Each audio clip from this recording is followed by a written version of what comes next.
The world is a scary place where danger lurks around every corner. These are the incredible true-life stories of people who face their most desperate hour and live to tell about it. Tonight, it's the scariest show on Earth when a circus elephant goes on a rampage of terror. Plus, a devastating earthquake rocks an ancient cathedral, trapping helpless tourists inside. And a panic-stricken woman escapes from a burning inferno by jumping headfirst to the ground below. Then, a TV cameraman in the wrong place at the wrong time gets the close-up of a lifetime. And it's terror in the sky when a jumper's bungee cord snaps in midair. These are images so startling, so awesome, so unbelievable, you may think that you're watching a movie, but you're not. Everything you are about to see is real. Real people, real danger, real excitement. Get ready to experience the thrill of a lifetime. You are about to witness the world's most amazing videos.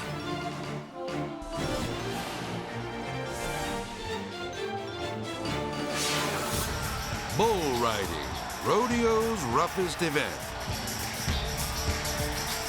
It's 8 seconds of man against beast. And then it's supposed to be over.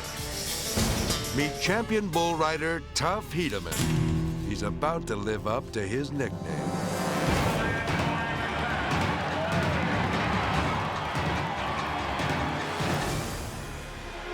Las Vegas, Nevada, the national finals.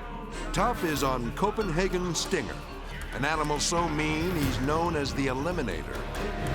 The men in the colorful costumes are rodeo clowns, but they aren't there to entertain the crowd. Their job is to step in and distract the bull and save the rider's life. Back in the chute, the animal's lethal horns are held down by a piece of lumber.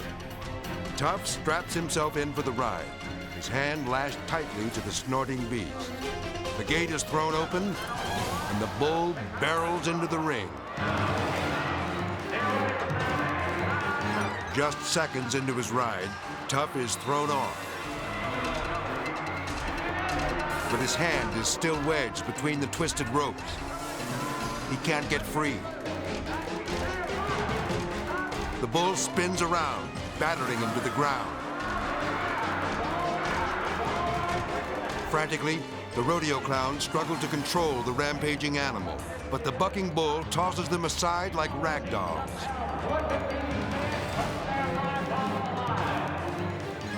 Watching from the stands, Tough's wife, Tracy, is frozen with fear.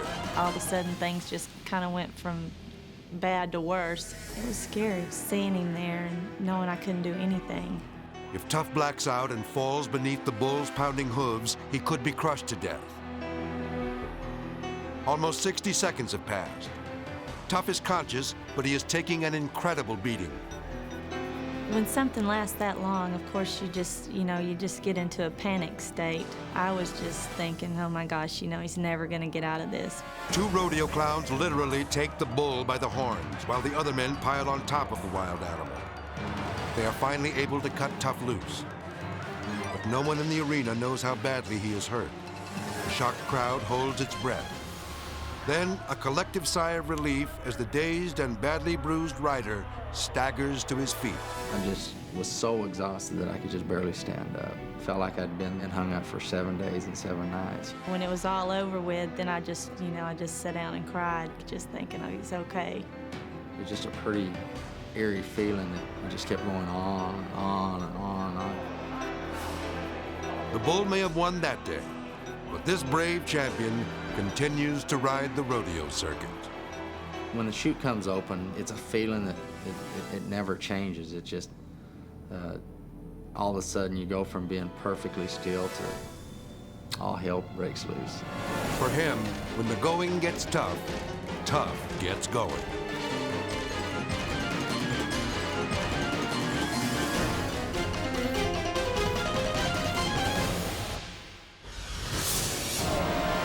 Assisi, Italy.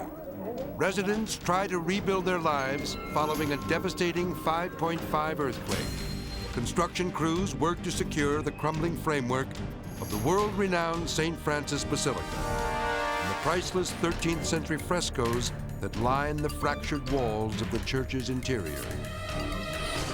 Across town, citizens team with rescue workers in an attempt to stabilize their most cherished landmark, a 600-year-old bell tower.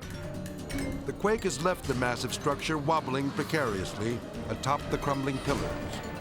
But just as workers are attaching support lines, a frightening rumble thunders from below. A violent aftershock shakes the village, sending the prized tower crashing to the street.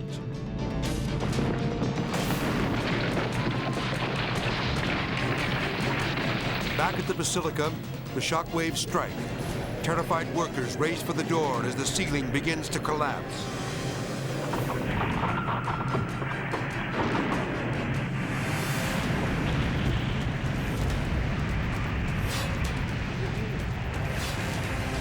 We can see gigantic slabs of mortar and marble crash to the floor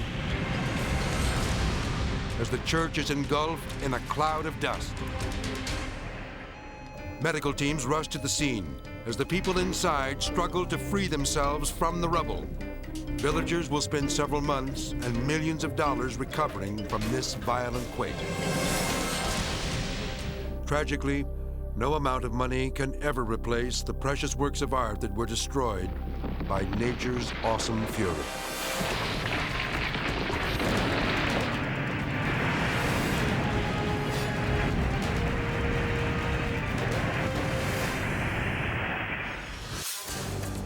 Peterborough, England. Skydiving instructors give first-time jumpers the thrill of their lives.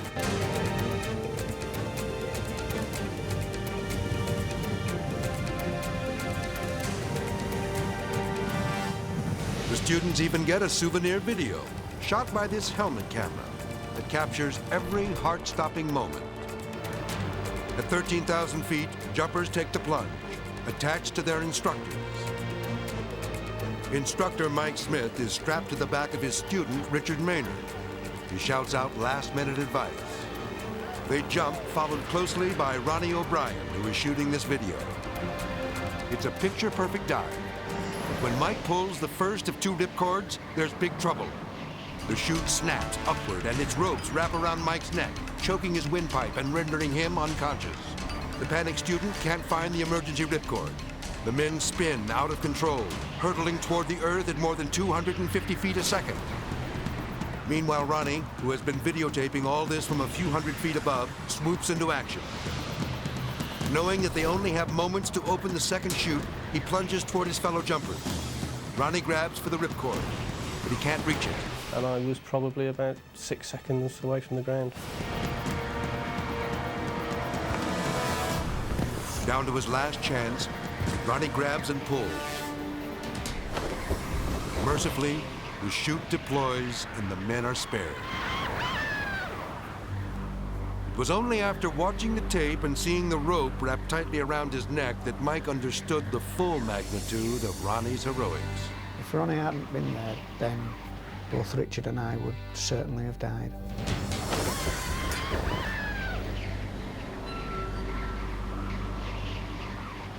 Coming up, a hotly contested soccer game sends frenzied fans over the edge. Plus, I'm gonna ask you to take a breath. a drunk teenager steals a police car and leads stunned cops on a high-speed chase. And I realized how close I was to getting killed. it's a circus of horrors when a stampeding elephant rages out of control. Then later, I can't describe it. It was just really terrible. a bungee jumper lives his worst nightmare when his cord snaps in midair. How will he survive? Find out when the world's most amazing videos returns.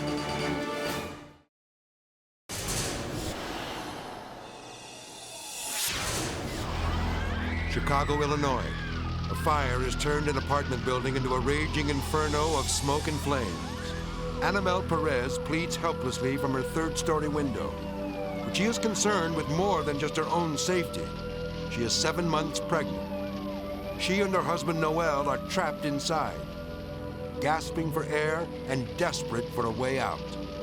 I thought the woman was going to die. Everybody was screaming and horrified. It was a very, very frightening experience. Police can't wait for firefighters to arrive. They unfurl a blanket under Annabelle's window. We were getting desperate. She looked like she was going to jump at any moment. Annabelle panics as the fire consumes their small apartment. Choking on deadly clouds of smoke, she is determined to save the life of her unborn child. We realized that if she didn't jump, she probably was going to be burned, possibly killed. Police officers position the blanket beneath the window. There is no time to spare. Annabelle must jump to save her life. Noel lowers his wife slowly out of the window. Shockingly, she insists on falling headfirst. For what must seem like an eternity, Annabelle hangs upside down until her husband has no choice but to release her.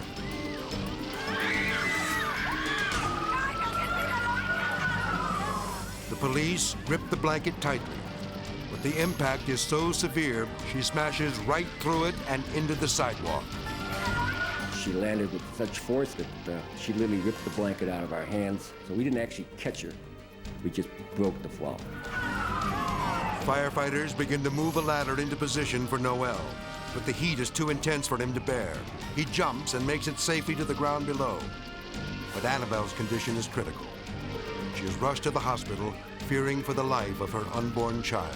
Oh, she's pregnant! Annabelle had no choice. She had to jump, or both she and her baby would have been burned alive. I just remember thinking that we were gonna die. We were gonna get burned. As Annabelle made the agonizing decision to jump, she prayed for the courage to do what was right for her unborn baby. That's why I decided to go head first as well. Because if anything bad was to happen, let it happen to me first. And that way, she could at least have a chance. You want to live, you want to survive, you do what's necessary. We were very blessed. So blessed that she named her baby Milagro, Spanish for miracle. She's my life.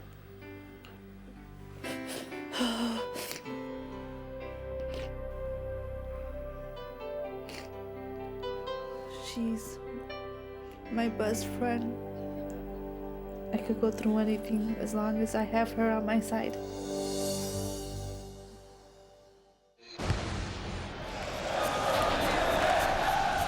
Rio de Janeiro, Brazil. It's a battle for the championship in the world's largest soccer stadium, the Maracanã. The stadium is packed with over 150,000 frenzied fans, way beyond the legal limit. Tension mounts on the playing field as the crowd goes wild, waving balloons and clapping their hands. All eyes are on the game. Then suddenly, disaster.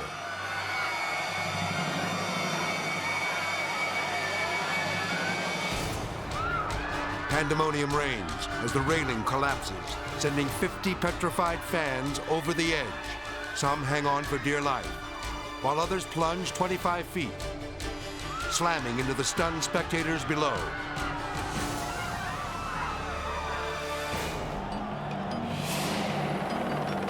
Security guards try to hold back the crush of fans. They fear that even more people may topple from the overcrowded balcony. The injured are carried away in rescue helicopters. And amazingly, the game continues.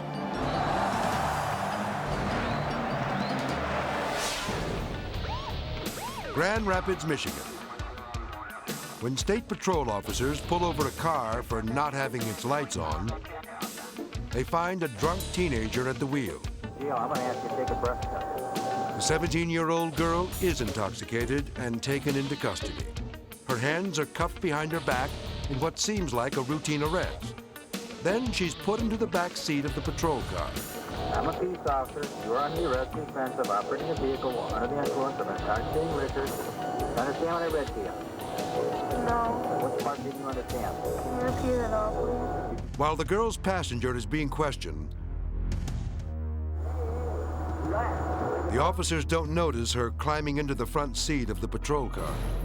Somehow, she gets her handcuffed hands in front of her and onto the wheel of the patrol car. With the lights still flashing, she drives off in the arresting officer's vehicle. Her emotions running wildly out of control, she speeds through the town's peaceful residential streets. The chase is on. The cops pull in front of the hysterical girl at an intersection. But that doesn't stop her.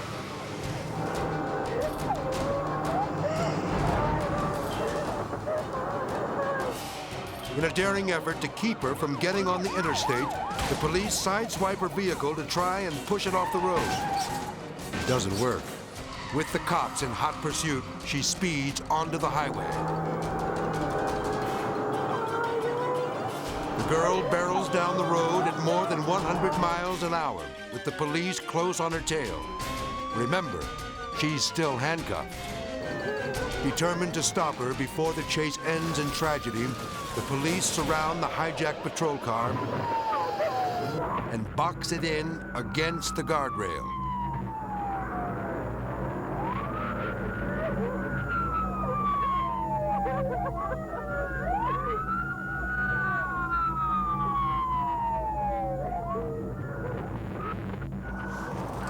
Suddenly, the girl tries to ram her way out. The officers shoot at her tires in an attempt to disable her vehicle. But then, the panicked and inebriated young woman makes another irrational move. Still using the patrol car as a battering ram, the teenager finally breaks free.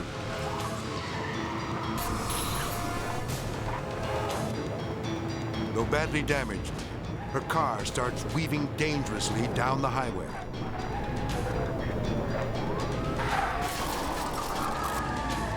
Taking no chances this time, a battery of police cars meet her head-on and stop her cold. The high-speed chase ends without injury.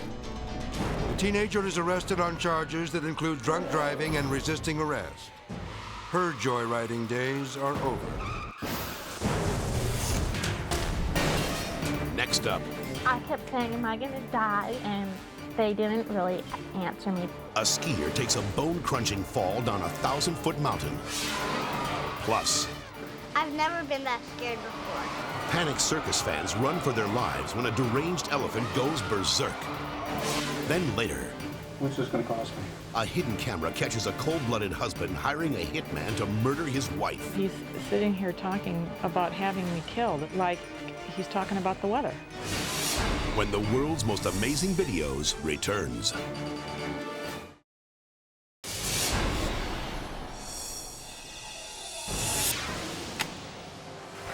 Extreme skiing. Thrilling. Exhilarating. And sometimes deadly. Valdez, Alaska, the World Extreme Skiing Championships. It's cold outside, but the heat is on as Anna Kanarowski prepares for a downhill run she hopes will crown her world champion. Little does she know that in a split second, her dream will be shattered. Her skis hit a rock and are sheared off, sending Anna on a terrifying plunge down the treacherous mountain. Oh, Stop.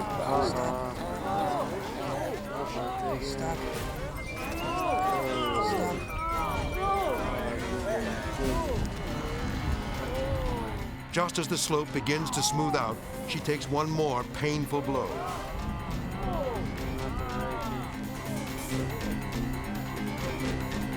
We need serious help up there. After somehow enduring the life-threatening fall, Anna miraculously lifts her head. She's sitting up. She's sitting up. She's okay. She's sitting up. A rescuer quickly arrives and finds her disoriented and critically wounded. I kept saying, am I going to die? Am I going to die? And they didn't really answer me. The stretcher is lowered from a helicopter hovering above. Anna is strapped in and rushed to a nearby hospital, where she survives her frightening ordeal. Today, she reflects on what went wrong. What triggered the fall was that when I went over that jump, I hit a rock as I was going over it, and then I leaned forward and it caused me to come out of a ski. That's when I lost control. I had no skis to stop me. As I went over the cliff part, I saw this gully down below, and it just felt like I was a bird flying out there. My arms were out and I just went flying off that cliff.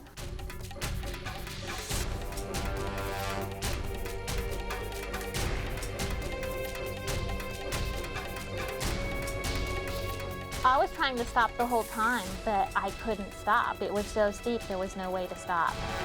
Because I was conscious, I kept feeling my head banging against the rocks. Incredibly, this terrible accident hasn't caused Anna to give up the sport she loves.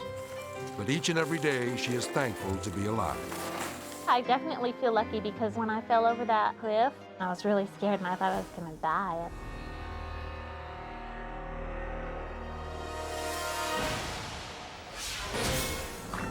London, England. A bank robber approaches a teller and demands she hand over the cash. But employees activate a security shield, foiling his plan. The robber races to escape through the front door, but mistakenly thinks he's been locked inside. He repeatedly tries to push his way out. Too bad he can't read the sign on the door that says, "Pull." But then, an unintentional accomplice, a little old lady, opens the door and shows him the error of his ways. This video gave the police all they needed to catch and convict the confused crook. At least the cops won't have to worry about this criminal escaping from jail. Honolulu, Hawaii. As Steve Hirano heads off to work, he has no idea that this day might be his last. He works for a circus, where during today's performance, an angry elephant goes berserk and attacks her trainer. As I saw what was happening, you knew that something was wrong, and you hoped that the situation would come under control by itself. Oh my goodness, oh my God! But this beast is not about to be tamed. Spectators watch in horror as the crazed elephant stomps her trainer with a deadly fury. She was shaking that left front leg, and the guy's head was just bobbing around on his neck. Oh my gosh! Oh my goodness! Oh my gosh! Fortunately, the trainer survives. And when the angry beast turns on the crowd, Gail Shaleski is afraid for the safety of her two children. They could be his next victims.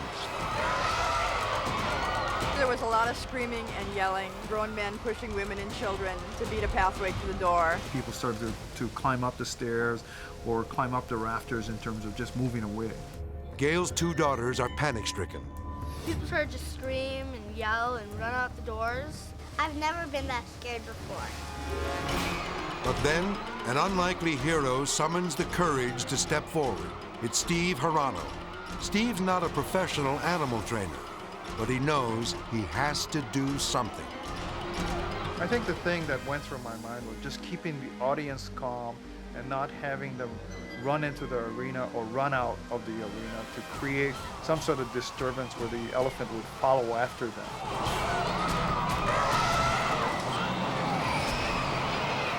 But the elephant does follow them. It charges out of the arena, leaving behind a path of destruction.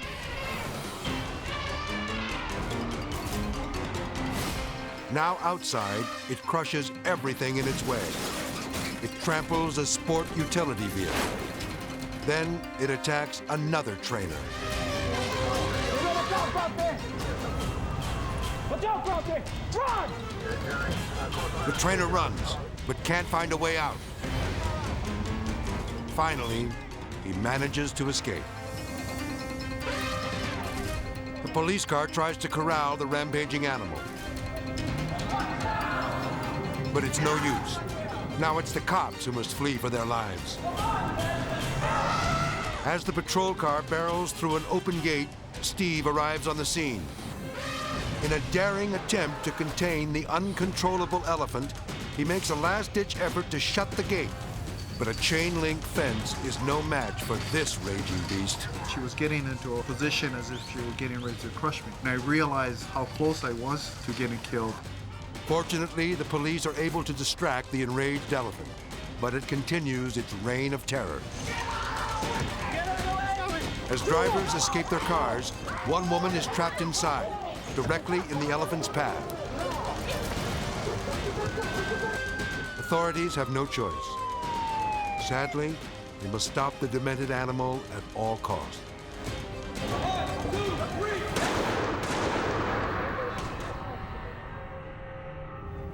This tragic event is now over.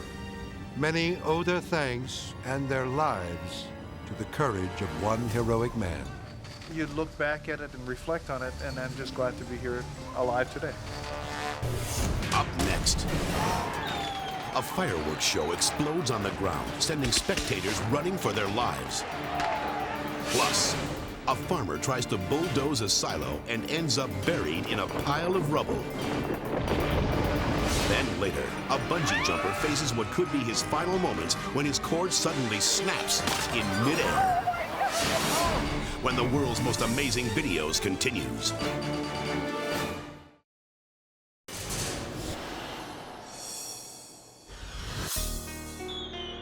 Sao Paulo, Brazil. At a fireworks festival, thousands of spectators watch in awe as rockets are launched from skybound balloons. One after another, the balloons take flight and light up the heavens with a dazzling display of pyrotechnics. But as the crew prepares to send the next balloon aloft, disaster strikes. Barely off the ground, a spark causes the payload of fireworks to explode. Within seconds, thousands of Roman candles become missiles, sending terrified onlookers running for their lives.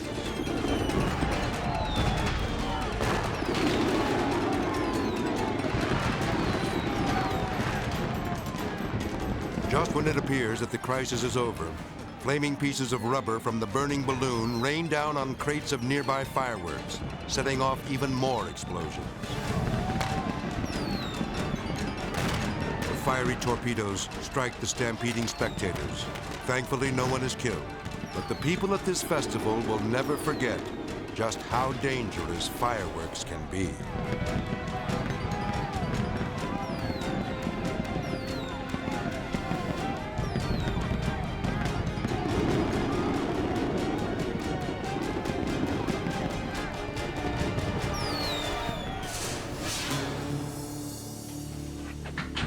Across Wisconsin, a murder-for-hire plot unfolds in this motel room. What's her name? Susan? There's nobody around. Jim Schumann is contracting a hitman to kill his wife. What's the chances of removing her, making her disappear? That can be done. Is that too tough for you? No, that can be done. And not show up again? I understand. This is not a casual conversation. Schumann knows exactly what he wants. He's got 2 kids involved, and I don't want them touched. Okay. I'm not going to do anything when anybody else is around. Okay. You know what I'm saying? Well, the other thing I need an alibi out. I got that down here, yeah. Schumann's motive for murder? He'd rather see his wife dead than pay her alimony. I mean, I've been living in a for 3 years, Eric. Yeah. And I'm pretty sick of it. I'm losing everything with these attorneys. There's just one hitch in Schumann's plan. This is no hitman. He's really a cop.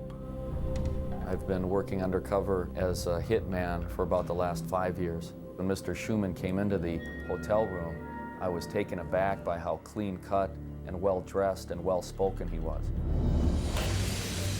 Schumann and his wife Susan seem to have it all. A happy life with 2 wonderful kids. But after 17 years, their marriage disintegrated, leading to a bitter divorce. Initially, when I found out that he had actually tried to hire someone to kill me, I was in shock. Just plain shock. The best is if she disappears, so there's no corpse. Okay. All right. Do you care how it's done? I mean, do you want her to go quick, or sleep, or to suffer? Make any difference? Just gone. Out of here. Yeah, make it easier on yourself. But I don't want it done this week. You mean this fall coming? Yeah, my son's birthday, that just wouldn't be right. It gave me shivers up my spine. It made me feel like I just couldn't believe that I was married to this man. He's sitting here talking about having me killed and different ways to do it, like he's talking about the weather. What's this gonna cost me? What do you got? Not much right now. I thought Mr. Schumann was in very much total control of his thought process. He was very cold, very calculating. It's almost like we were talking about selling a car. Not only does Schumann want his wife murdered, he also tells the undercover agent to kill her father if he gets in the way. If you have to waste him, that's fine. He's the one who should be wasted. Well, if you got the money, man, it's up to you. No, man. But you, I mean, you want what, the old man, your dad? Well, if he's in the way, take him off. You pay for that? I'd make it right with you. Because So- I'd be talking $1 jillion here. I need $1 jillion, but it ain't free. I understand that. Person in your business can't be free.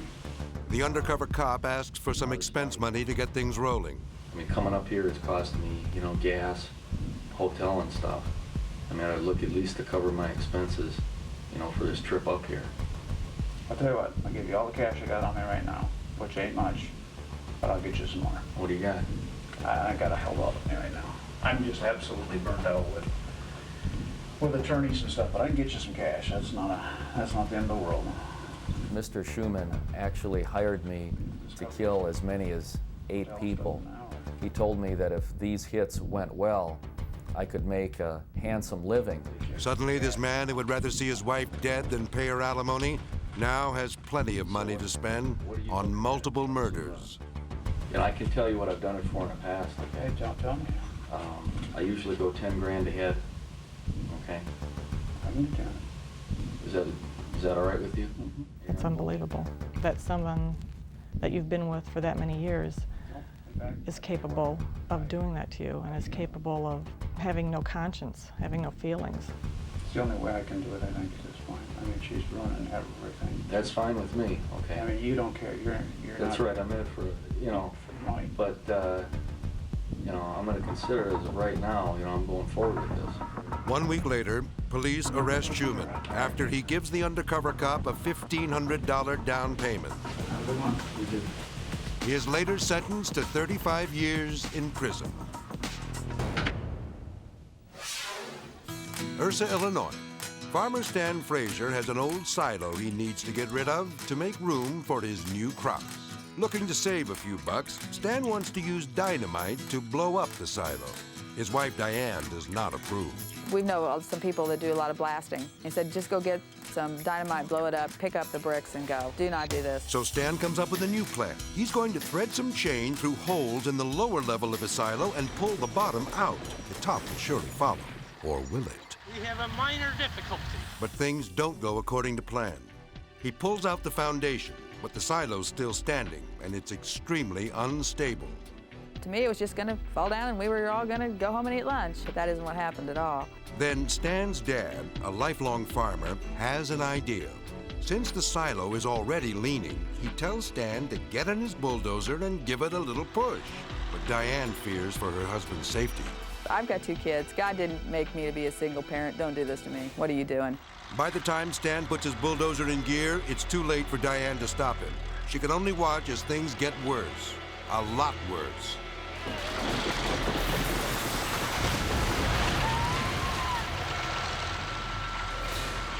Diane holds her breath. There was dust, there was bricks flying everywhere, and my husband was underneath all of it. All I could see was the silo was falling on top of him, and he was gone. I assumed he was dead.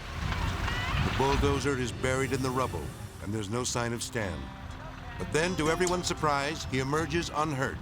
I had lots of mortar and rocks in my pockets. Don't know how it ever got in there, but it never put a scratch on me. Stan tries to put on a brave face for Diane's sake, but this near-death experience has deeply affected them both. We backed the dozer out of the pile of stuff, and I got off, and my wife come running over, and we just hugged each other. Stan and Diane still can't bear to watch the videotape of that ill-fated day. the day that their world almost came tumbling down. But it all turned out okay, and we know you're not going to do that again, are we? No. Coming up, a race car spins out of control and into a TV cameraman. Then, it's a bungee jumper's worst nightmare when his cord suddenly snaps in midair. Plus, the scariest horse race ever caught on tape. When the world's most amazing videos continues.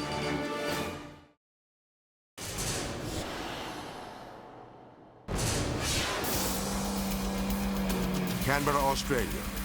The country's top rally racers have gathered to vie for the championship trophy. The first 3 laps have been free of accidents. But about a mile into the final leg, the lead car barrels into this dangerous turn at over 100 miles per hour. Driver Alan Laverick locks up the brakes and sends the car into a spin. The ultimate aim at that stage was just to get as much speed off the car as we could and minimise the damage when we actually did hit something. His 280Z careens into TV cameraman Michael Barnett, who was covering the race.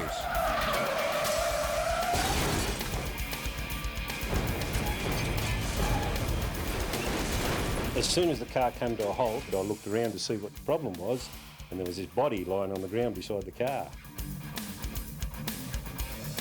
Let's see the replay from the cameraman's point of view. Nearly 3,000 pounds of speeding metal hurtling straight at it, with nothing in the way to stop it. It's hard to believe that anyone could survive a collision like this. But Michael did. The split second I got hit, chaos broke out. There were screaming spectators. They were all along the hill. Marshals came running down. They were on top of me within seconds, telling me not to move and not to worry. Paramedics rush Michael to the hospital. They are amazed to discover he's escaped his brush with death with only a broken leg. The only person more surprised is Michael himself. It could very well have been a fatal accident captured on tape, yes, and I'm just so glad that it wasn't.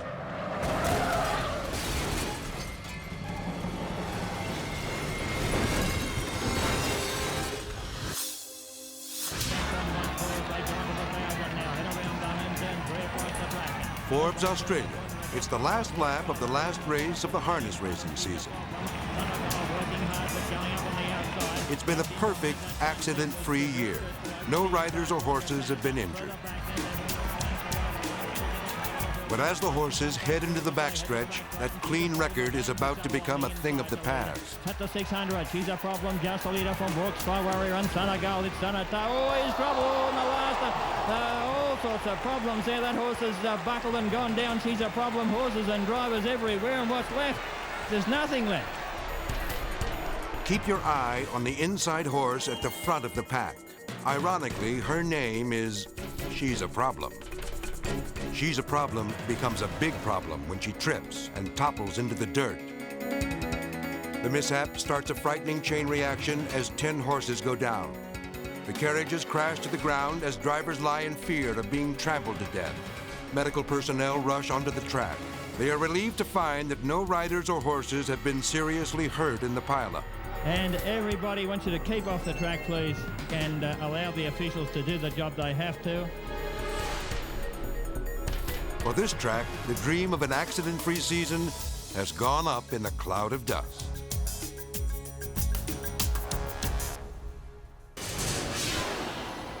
St. Louis, Missouri. It was supposed to be the thrill of a lifetime. It was something he wanted to do. He's excited about it. A breathtaking bungee jump from a height of 200 feet.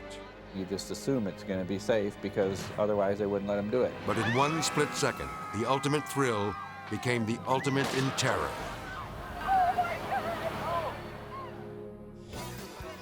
On this 4th of July weekend, 39-year-old Marty Hatch prepares for his first bungee jump.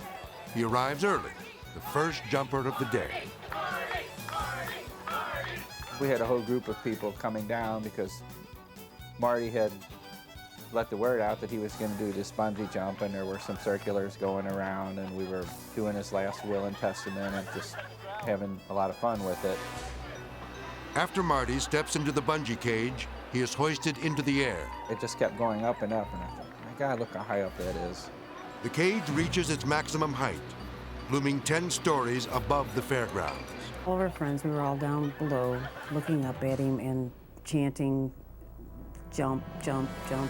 With the bungee cord strapped to his waist and ankles, Marty inches to the edge of the platform. Come on, Marty!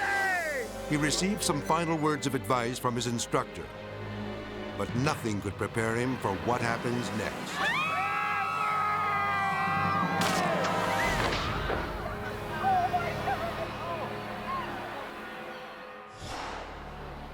Marty leaps headfirst from the platform, but as he plunges to the ground, tragedy strikes. It was shocking because you expected to see this person go back up, and instead he just fell to the ground. It was just, I can't describe it. It was just really terrible. The cord snaps, sending Marty into a deadly free fall. Miraculously, Marty lands on the corner of a giant airbag. Friends and paramedics rush to his side. Marty is conscious, but he is not moving. Everyone fears the worst. The paramedics were telling me to just lay still, be calm. They were checking for paralysis to see if there was a severe spinal injury. When I wiggled my arms and legs, they all worked, and I was very happy at that point. Marty has survived his terrifying ordeal. I remember falling through the air, and I was wondering when the recoil would come as I was getting closer to the ground. When I heard the snap, I thought, oh my gosh, something's wrong. Marty endures several operations as a result of his fall, but he knows that the outcome could have been worse. If things had been slightly different, I could have landed head first, which more than likely would have meant my death. An investigation would later reveal that this horrifying accident could have easily been avoided. Safety latches were not in place to keep the cable on the hook. From what I was told, it was just operator error, negligence on their part in not hooking up the system correctly. Marty's quest for the ultimate thrill nearly cost him his life. But on this day, luck was on his side. My mother has always said I had 9 lives from other stunts that have happened in the past, and she indicated that I probably used 7 that day.